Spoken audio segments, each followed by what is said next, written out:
Začala som cvičiť, lebo som chcela chlapa. Nechcela som sa prechádzať po meste s tým, že som sťahovala stále brucho, nechcela som nakupovať v oddelení pre tehotné.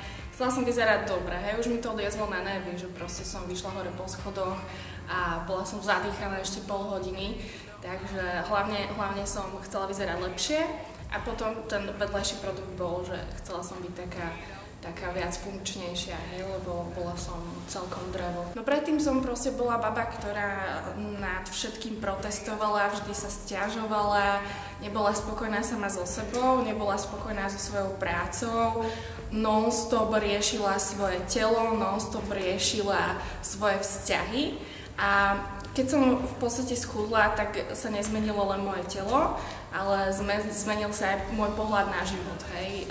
Mám oveľa viacej energie, som spokojná, som vyrovnaná.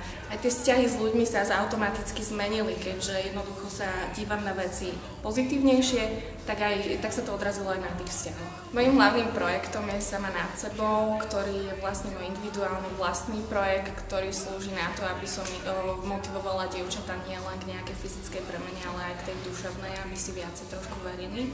Ďalej som sa zapojila napríklad na tvorbe knižky Svitka do kuchyne a som napríklad patríme medzi slovenských ľadoborcov, s ktorými sa chodíme kúpať do ľadovej vody a je tých projektov strašne veľa. No.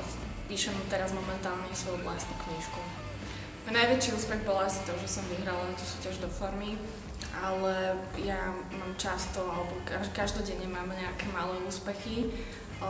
Veľkým úspechom bolo, že sme otvorili tento gym s kamošmi a medzi veľké úspechy považujem aj to, že mám výsledky s klientmi, pretože ak sú ľudia spokojní, tak som spokojná aj ja. Nestratím motiváciu mi pomohlo najmä to, že som si našla trénera, ktorý sa mi venoval. Zo začiatku sme mali spolu cvičiť len kvôli tomu, aby som sa naučila správnu techniku cvičenia, ale on teda prišiel s nápadom, že sa mám prihlásiť do súťaže do formy z Muscle & Fitness. Do tejto výzvy som vlastne išla s ním a aj som nakoniec tú súťaž vyhrala, takže toto bola pre mňa taká motivácia hlavná. Každý chce byť pekný, štíhly, dobre vyzerať a byť zdravý, ale netreba len snívať a chcieť, treba preto aj niečo robiť. Takže nebuď puding, urob krok vpred a prídi na seminár so mnou.